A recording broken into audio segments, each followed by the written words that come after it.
morning, everyone. It is morning on my side of the world. Thank you for joining this month. I know it is the summertime and people are with families on Fridays. A lot of companies are doing Fridays off. So if you're joining and you're still around, thanks for joining us on this live today. This episode is brought to you by NewGen Architects, a digital transformation consultant agency helping businesses navigate the complex world of operational technology and supply chain management. The NGA team of digital supply chain experts works with clients in all phases of the implementation lifecycle, from initial planning to post-implementation support. This includes tool selection like ERP and TMS, project and program management, and business transformation roadmaps. To learn how NGA can support your business scale, please visit newgenarchitects.com for more information and to schedule a free discovery session with a member of our team, which would probably be me. So if you want to talk to me about any of your digital transformation or modernization needs in the manufacturing and construction industries, definitely reach out. So today we are joined by a very special guest. We have a practitioner here. We're going to be talking about product development to actual production and getting it to the customer. So if we can bring up Emily to the virtual stage, then that would be great. So everyone, we have 4 action items / takeaways today that each have some of their, I would say, mini action items, or I guess like actual steps. And we have Emily. I hope it's okay if I call you an expert. I think that based off of your experience, and we were just talking pre-show, there's the world where many of us go through and we study supply chain management, or we study manufacturing operations or industrial engineering. And I remember having a course about total quality, and then I had a course about demand planning, and there were all of these different best practices, even when I did my certified supply chain professional certification. You go through and they ask you all these questions when you do the test. Well, what does this mean? And what does that mean? And then I very distinctly remember starting to work with clients, and I was like, but what is, I don't know. Is it me or is it them? And I remember when we spoke about you coming on the show, one thing that really, really stood out to me was, yes, if another consultant comes to me and tells me about S&OP, I'm going to lose my mind, because that's just not how it works. In the real world, when you are at a startup, when you're at a small business and you have to just get things done, it doesn't work in this week 1, week 2, week 3, week 4 executive S&OP meeting. That's just not how it works. So to give everyone a little bit of context before we get started, just not, I am Emily, this is what I do, but how did you get here? That's a better question. How did you get here to be SVP of product creation and manufacturing? Sure.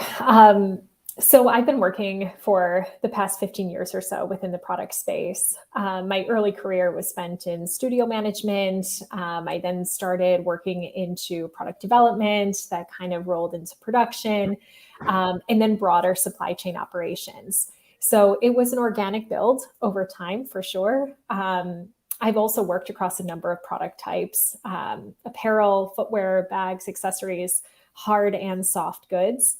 So it's definitely been a journey and taken me some time. And in my current role of SVP, product creation and manufacturing at Nisolo, I oversee end-to-end supply chain. So everything from design, product development, sustainability, production, quality, and logistics. And I think the benefit of that is really being able to capitalize on the total momentum of the team and keep the total supply chain kind of working at the same pace. And generally, I would say my day is spent problem solving constantly. There's so much that comes up. Also focusing on relationship management and future planning as well.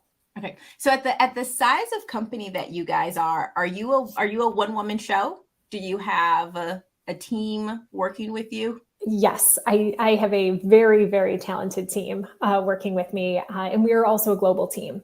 So we've got folks based in the US, across all of those verticals that I mentioned. And we also have folks at source as well, which is super, super helpful.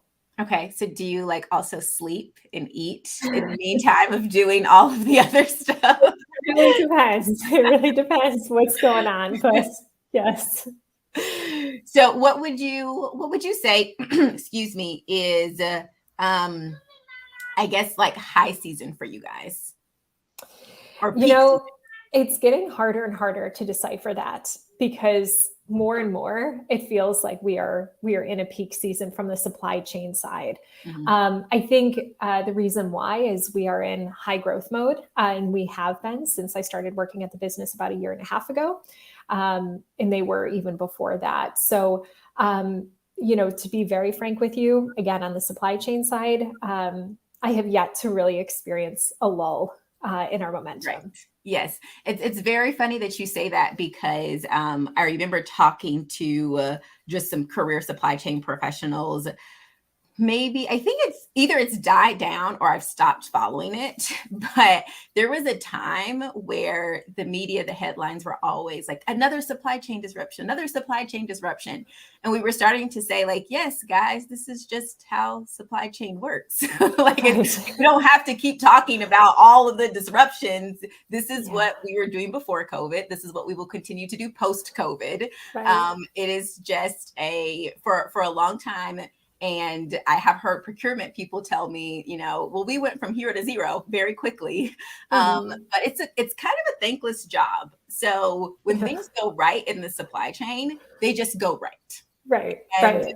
no one says anything. It just goes. When things go wrong, it becomes what's going on with logistics? Why are things late? What happened to the production plan, et cetera, et cetera.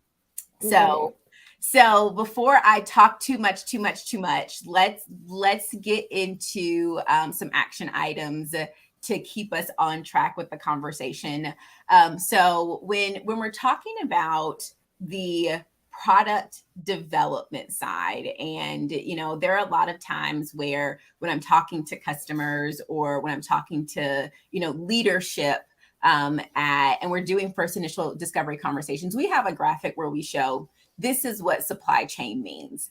And I've been told by a CEO at a CPG company, I never looked at it this way. I now see all of the different pieces that it touches. And I think that one of the biggest things that people really don't realize, we have a little section called Innovate. And that's where you're just first thinking, we want to make this product. We want to introduce this new SKU. And a lot of times supply chain isn't really involved until it becomes, okay, we're ready to start producing this. And you have to start to think about the logistics and how are you going to transport it. And I remember working with a customer and one of they were a wine importer and distributor, one of their suppliers sent them the picture of a new bottle, and the director of logistics was looking at it and she said, I have no idea how I am going to package and distribute this to customers. Like, yes, it's a very fancy, pretty bottle, but like I have no idea because it doesn't fit into like the traditional case boxing. Right. So we're going to be talking about the best practices to really be thinking about supply chain. One of the first things that we talked about was defining the partner selection process. So what does that look like when you say, hey, we're going to introduce a new bag, we're going to introduce a new pair of shoes? How do you decide who the partner is going to be to make that happen? Sure. It's a very individual process. So I just want to firstly start with that. And ultimately, it needs to work for you. It needs to work for the company that you're representing as well. From my experience, there's a few helpful things to keep in mind. The first is really understanding what your non-negotiables are for the partner. So this may be on the compliance side, sustainability, perhaps transparent costing, communication requirements, and of course, making sure that they've got extensive experience making the product that you're procuring. I think starting with that is a really helpful and healthy framework to make sure that as you go through all of the conversations with the potential partner, and you start seeing physical product, you're keeping yourself in check, and you're also making sure that all of the businesses and your needs are being met. I also think managing timeline expectations is really crucial. So considering all aspects from what you need, when you need it, and comparing notes with your potential partner and how quickly they can execute versus your needs is very important. You might have a very limited window. I have frequently in this position where it's just, we need something and we need it within this time frame, and a partner can't manage that, or maybe they can even do it faster, and it buys you a little bit more time for other things within the process. And then lastly, cost structure as well. And this is really important because you don't want to go through your entire development process and ultimately get to the end and realize that you can't afford the product, or it's not in alignment with your expectations from a cost side. So certainly considering all aspects of sampling costs, how you're planning on procuring and purchasing the product. So, what are those terms, FOB, Ex Works, how are you planning on working? And payment terms are really important. I think once you have all of these things and in that partner identified, there are a number of different paths that you can take. And I think it's really important to recognize that things will go wrong. They always do, right? Like, we are in the business of working with people, and very often you're working globally as well. So there's a lot of kind of macro things that can be happening that are really unexpected. So always buffer extra time and definitely stay focused on what matters to your product and to that relationship with the partner. So how many partner interviews, if there is a right answer? I know some procurement teams just like, it's the best of three and you go off the lowest cost. But you don't want to have too many because that extends the timeline, but you don't want to have too few and then not really have something to really compare. And then have you ever experienced, and this just came up because we're working with a real estate developer who is, trying to get into the productization and like manufacturing world of what modular construction looks like.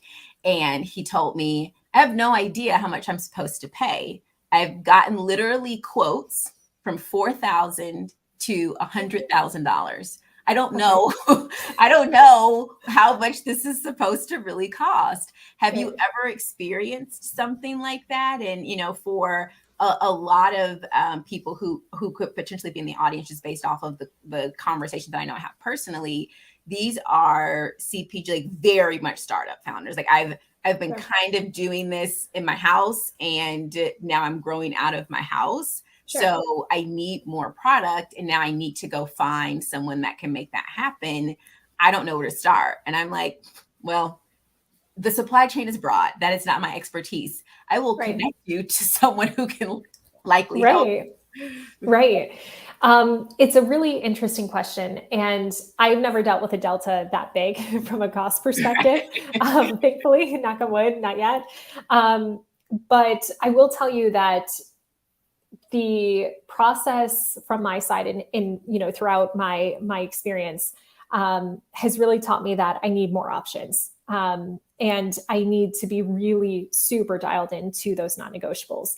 A lot of my non-negotiables are on the compliance side, sustainability side, corporate social responsibility. And the good thing is that in the process that I normally follow, that's part of those initial conversations, right? Going through, looking at any existing audits that the partner may have, running our own third-party audit, and then starting to discuss the outline of a contract, right? A master services agreement, to make sure that terms and conditions that we are looking for as a business match what the business is looking for, or we're able to find a path to get there. So I think the benefit of that is, if a partner is not going to work out for those non-negotiable reasons, we really know upfront, right? If that audit isn't passed, if there's no way through that, we identify that early on in our exploration. Okay. And I want to go ahead and hop into the next action item because my question I think is going to take us there anyway. Sure. So it's communicating and knowing your USPs and your unique selling points. And you've mentioned sustainability a couple of times. I am a Nisolo customer, so Great. the brand resonates. Not only obviously like the shoes are cute and like the stuff Right. is cute, but I can get cute stuff from a lot of different places. So is sustainability, part of, or that's a silly question. I know that sustainability is part of the brand and part of the culture, Sure. but how do you really communicate that with your partners? It's more than just like, hey, we care about sustainability. You know what I mean? Like as you're Right. going through that, and you mentioned compliance and things like that, what are you really looking for? Because I know that there are, I mean, sustainability is a really big It topic is. right now in supply chain, from now a government mandate perspective in some regions, as well as just companies kind of finally realized. And I actually remember about 3 years ago, we were on a supply chain happy hour on a Saturday morning because that's what I used to do on Saturday mornings. I love that. That's great. And I remember someone was asking, how do I drive this conversation with leadership at my organization? And it seems like now it's just a thing. And it's a big thing, right? It's a heavy word. It can mean so many different things to different people, from a brand perspective, let alone within the supply chain, right? Talking to suppliers about it, manufacturers about it. I like to decouple it and think about sustainability from a product perspective and responsibility from a manufacturer and corporate social responsibility perspective. Um, I think ultimately what's really important is that the factory or supplier that we're talking to truly understands our mission as a brand and understands what is a non-negotiable for us within our position. And there are several, right? And especially within the corporate social responsibility perspective, paying a living wage, for example, non-negotiable. If that's something that that potential partner does not do, it's not going to be the right match for us. If that's something that they're committed to getting to, that's great. We will happily educate them on what we expect, but we can't start that relationship until they're there. Mhm. So it's definitely tricky, I would say. It just requires time, though, and also education internally. So end to end within the supply chain team, everyone is aware of what we're looking for, so we can also keep an eye out if something does not seem right. And then on the sustainability side, product sustainability, we have great relationships with different tiers of suppliers. So again, just really making sure that suppliers at any level understand our brand, they understand our code of conduct, they understand how we measure things like emissions and things like that. And how much that matters to us, right? That we communicate that to our customer really helps their mindset align with ours and ultimately helps us create a better product. Have you found that not that suppliers or partners have self-disqualified? I'm trying to think of the correct question. You have to ask the right answer or ask the right question to get the answer that you're looking for. Right, right. So I guess has it been difficult to find suppliers? Like, do you spend more time saying, okay, yes, we're going to have to educate, or more time saying, okay, we have out of the 4 suppliers we need, these 3 are good to go, but we're going to have to spend some time working with this other one. What is the balance there?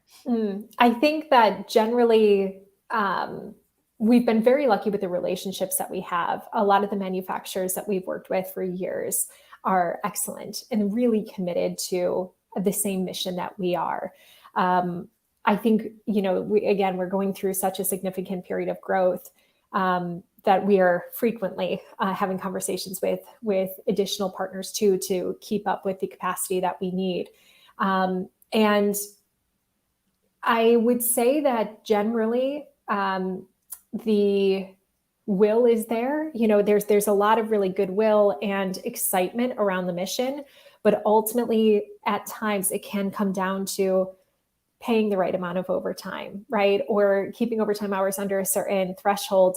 And some manufacturers can't do that, right? For other customers that they have. And we've maintained relationships with them, again, just to continue the conversation as they continue to grow. We see a ton of growth across all areas that we're manufacturing right now.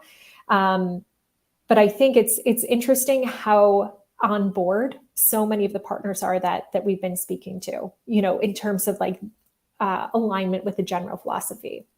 That's great. It's really great to hear that, that you guys are focusing on that, because ultimately you are a customer, and whether it's in the B2B space or in the B2C space, there are more customers that are aware of these types of topics, and they do want to know that from their manufacturers. And there are a lot of times where we talk to, manufacturers, and we put it in the intangibles, KPI metrics. We have the margin, the cost of goods sold, and then we have a category for intangibles, and safety and sustainability is always in there. But even from a margin perspective, I remember when I learned about it, working under someone more senior and more experienced, and I thought, yes, that's obviously, that makes sense. But when you're running overtime so much, and you mentioned overtime, when you're running overtime so much, it's obviously a financial impact to your manufacturing business, right? But it also speaks to potentially a lack of process, that a lack of processes that are robust and standardized. It speaks to a lack of being able to plan properly. It speaks to a lack of potentially training, taking care of your employees. So it's not just, oh, we're spending a lot of money on overtime. It's really a symptom of some underlying problems that very negatively affect the manufacturing business. And to hear you say, as a customer, it could be a deal breaker for whether or not I'm going to do business with you. So it's just a little nugget that I think is very, like, look at your overtime, use overtime as a way to, start to diagnose some potential deeper issues and challenges that you might have within your manufacturing productions. Just good morning to everyone that is saying good morning to us. Venkat, Juan, Ebenezer, Douglas, Rob, Sarah, a LinkedIn user. Happy Friday, everyone, whoever you might be. Modu and Destin, thanks, guys, for joining. Of course, if you have questions for me, if you have questions for Emily, go ahead and drop it in the chat. I had another question. Timeline. You mentioned timeline and just having realistic expectations. I have two questions, actually. You're talking, what I hear is from a very experienced, potentially lessons learned, potentially right perspective, potentially like learn this on the job, don't do this. Yeah. But for companies that are, in the space of figuring out, how do I go about this process? It sounds like something where if you know that you do not have, if for whatever reason, anything I have just said was not, yes, absolutely. If anything was, oh, aha moment, you might need to bring in an expert, whether it's a consultant. I imagine that there are agencies that help just with, the product process. Right. So, do you recommend, or at what point do you recommend? I know it's very possible the answer could be, it depends, doing all of this in-house versus outsourcing it to someone whose core competency is just this piece of the puzzle? Sure.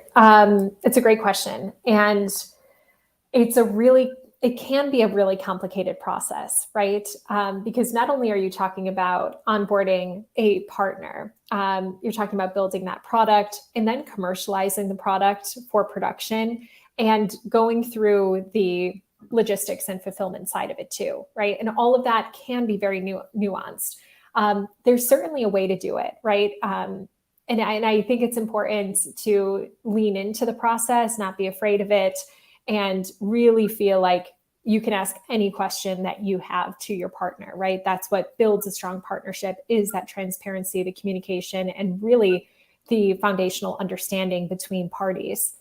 However, if you have the opportunity to work with a consultant, I would recommend it. There are so many pitfalls that I certainly have fallen into. I continue to fall into too, because so much changes within that global landscape that it just can help you save time and save money.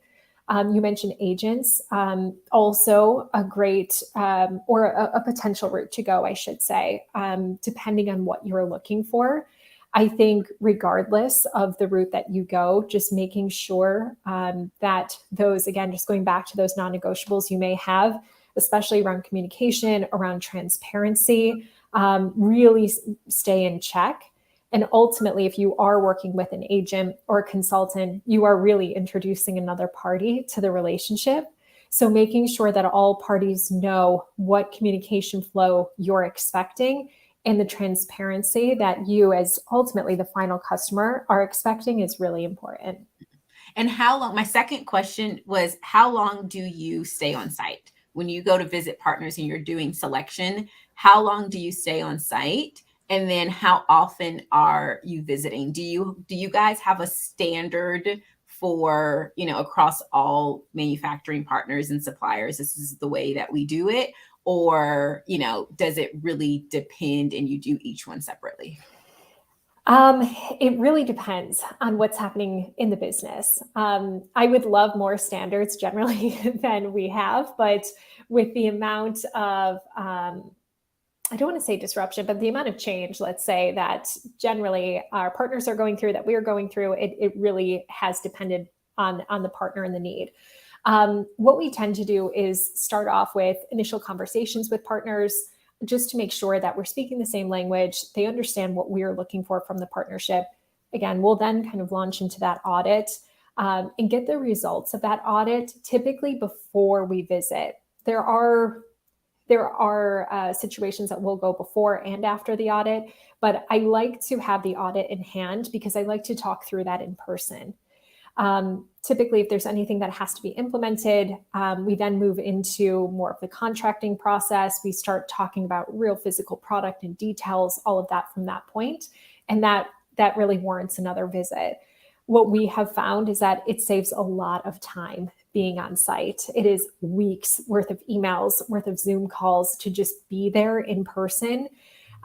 Even if it is for 2 days, 3 days, to really get through some of the harder conversations and really make sure that both sides are understanding the intent of each other. Mm-hmm. That's great. That's great. All right. So time check. Let me get through these next couple. Things go wrong.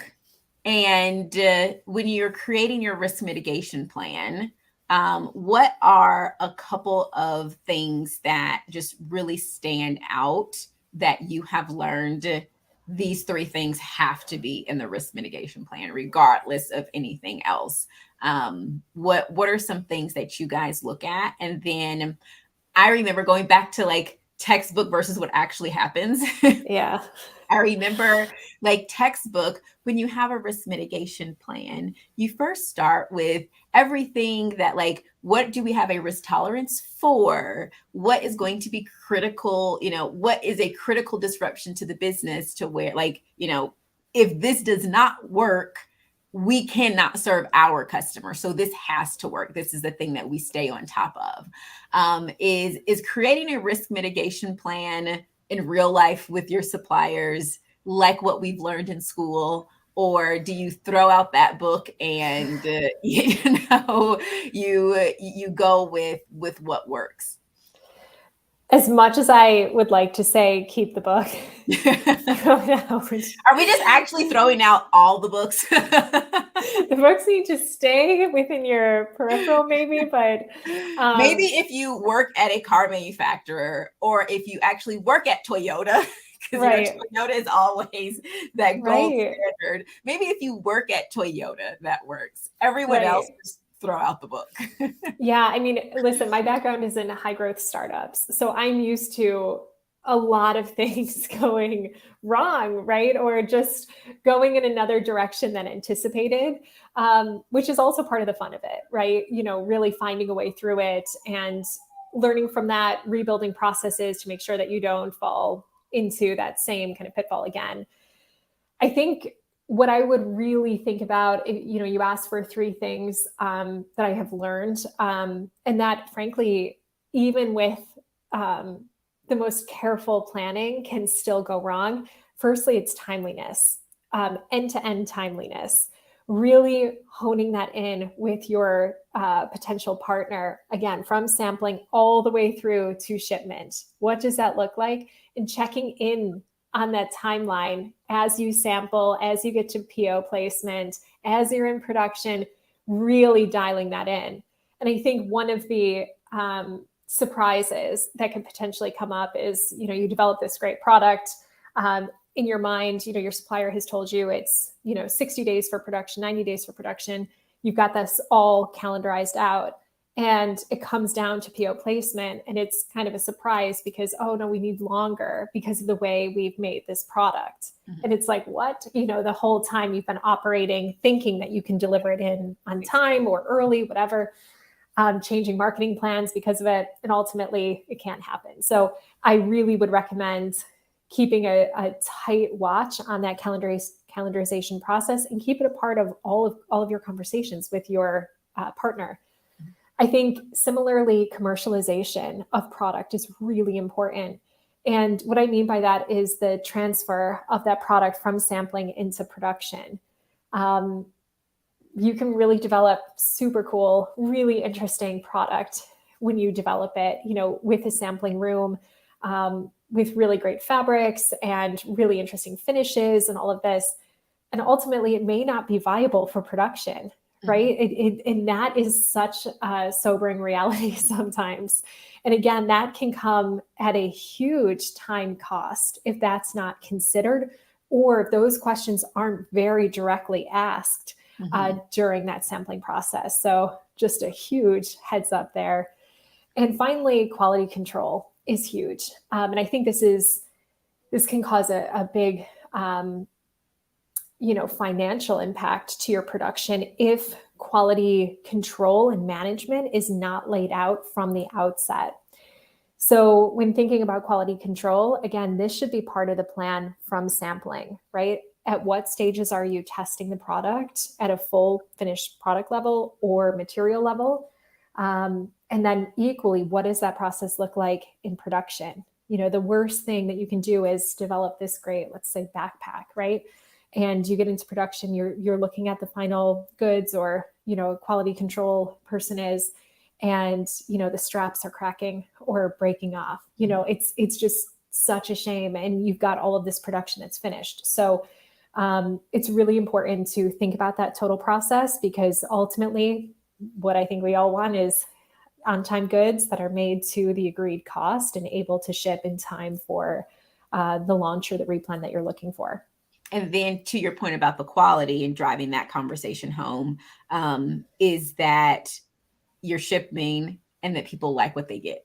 And then you're not getting a bunch of returns or exchanges because the quality of the product is not where you would expect it to be, nor where your customers expect it to be.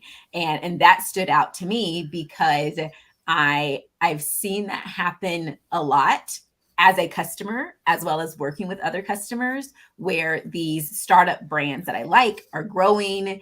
And being in supply chain, I can tell like things that stand out to me. And I'm sure this is not necessarily the naked eye of, a regular customer, but I can tell when they've switched logistics partner that maybe isn't thinking as much as they should be about the packaging and about the amount of packaging they use, about the visual aspect of the packaging and how, the customer is going to receive it. Or if I buy a food product that was really good before, and then now it's not really good, that's when I start thinking, oh, well, when the batch was smaller, it was easier to maintain the quality. Or did the manufacturer follow the recipe directly, because now this is not the product I'm used to getting. And then I'll go and I look at, customer reviews or other things, and I see the same thing. Like, it started off, all the stars were great, and then the stars slowly started to become 3.5. And I can always see, and I think, oh, what is this? Was there a breakdown in the quality process? And that's a big thing that I think some people don't really think about when they don't have the experience to know that I need to really stick close to this. Now that we're scaling, now that we're doing more, maybe I need to be visiting the supplier more often. I need to be in the manufacturing plant more often, and just make sure that the same quality product that we were providing at X units is continuing to be the quality of product we're providing at Y units and more. Right. And I think, just as you were saying earlier, you were asking about if it's worth bringing in, a PD consultant or a product consultant to help folks go through this process. It's well worth thinking about that on the quality side as well.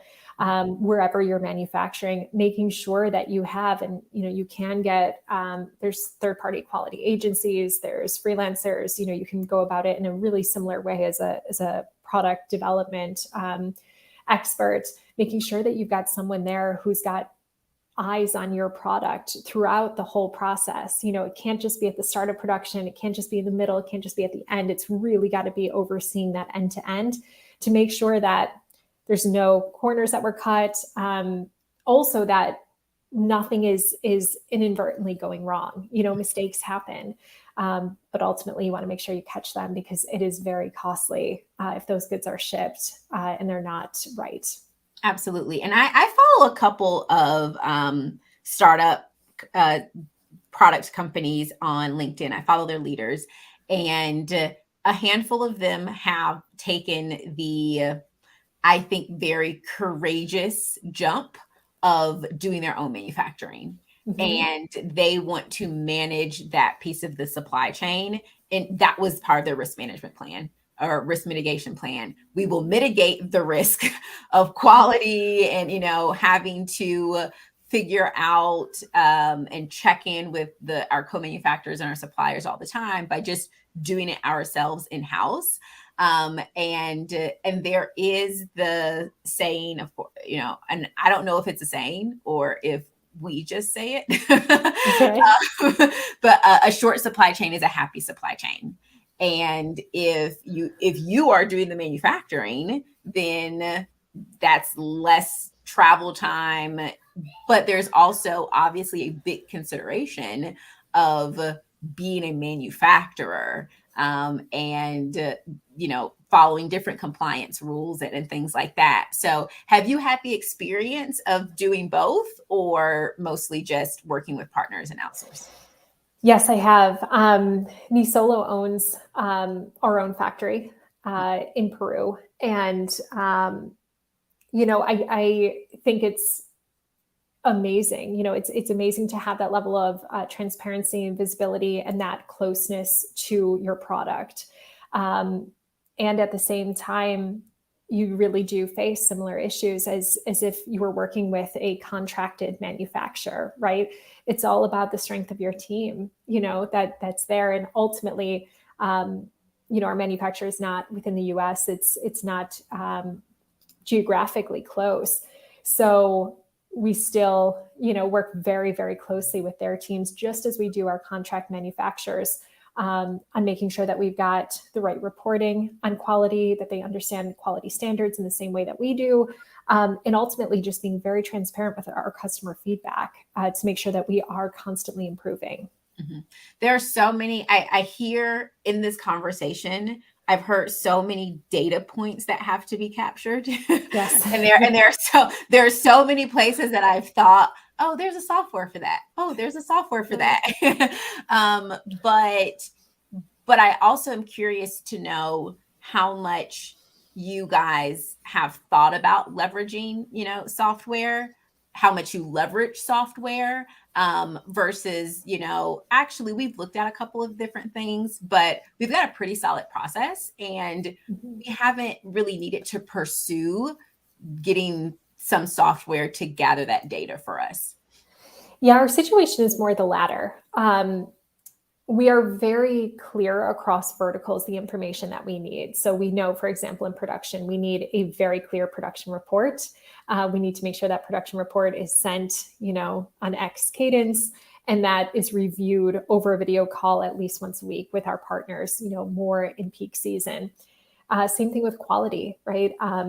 We require quality reports as we go throughout the production process, and ultimately these reports feed into each other. I think we do this manually right now. And I think one of the advantages of that is that it's easy for our partners, no matter where globally they are, to work into that. It's not complicated. There's no kind of additional onboarding that's needed, and we can still manipulate that data as we need to. Yes, in the future, systems will be great. But equally, we are still, a scrappy team. And growing very quickly. So it's not our top priority. Absolutely. I talked to, maybe this was about a year ago. I talked to the CEO at a CPG company, and he said, I'll call you when I need supply chain 2.0. Right now we're fine. Yeah. and that's a totally valid answer. That's a totally valid perspective. And a customer that we're working with right now, they said, we want to be all digital. We want to do all the software, all the hardware. Like, this factory isn't where I want it to be until I walk in and I flip a button and everything just comes on.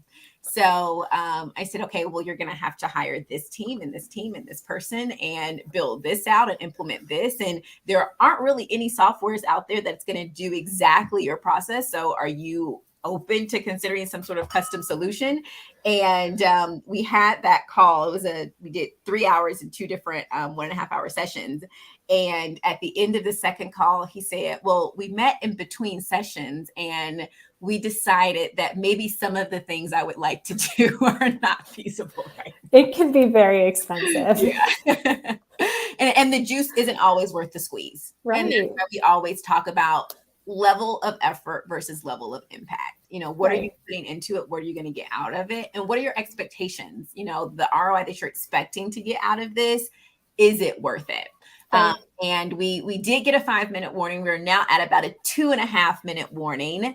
And the last action item, which I didn't leave a ton of time for just because we've already talked to it a lot, is to consider the sustainability and the circularity aspects of product development, which, as we mentioned, is not really, this topic that no one talks about. It's like, it's not the elephant in the room anymore. It's okay, we've got to figure this out.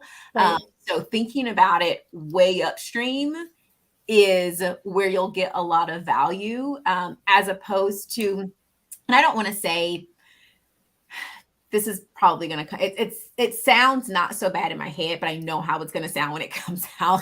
Like, going just for transportation and logistics is the lazy way. It's yeah, we're tracking our emissions. Yay. There's so many other factors upstream in the supply chain.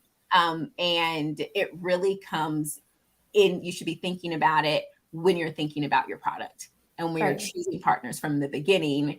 And not everyone has the luxury of that. There are organizations that have been around for decades that are now getting on the bandwagon, and they're doing these audits that they've never done before.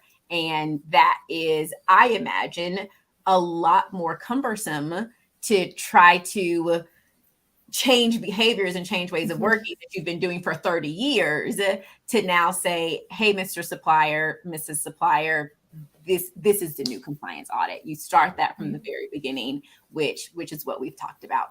Right. Absolutely right. Yeah, it's much more difficult to try and back into that and course correct it than it is to have that conversation up front and understand if you have alignment there. Absolutely. Well, thank you so much for joining, Emily, on this Friday morning. At the conclusion of the show, I have to read this thing. And that concludes today's show. Thank you for listening and supporting our show. If today's content resonates with you and you are seeking hands-on support to your business with supply chain management operations improvements, please visit nugentarchitects.com and schedule your free discovery session. If you want to be sure to never miss a show and catch recordings, be sure to sign up for the NGA newsletter at nugentarchitects.com or head over to letstalksupplychain.com where you can find all of the previous recordings. Thanks so much for joining, everyone, and have a great rest of your day heading into the weekend.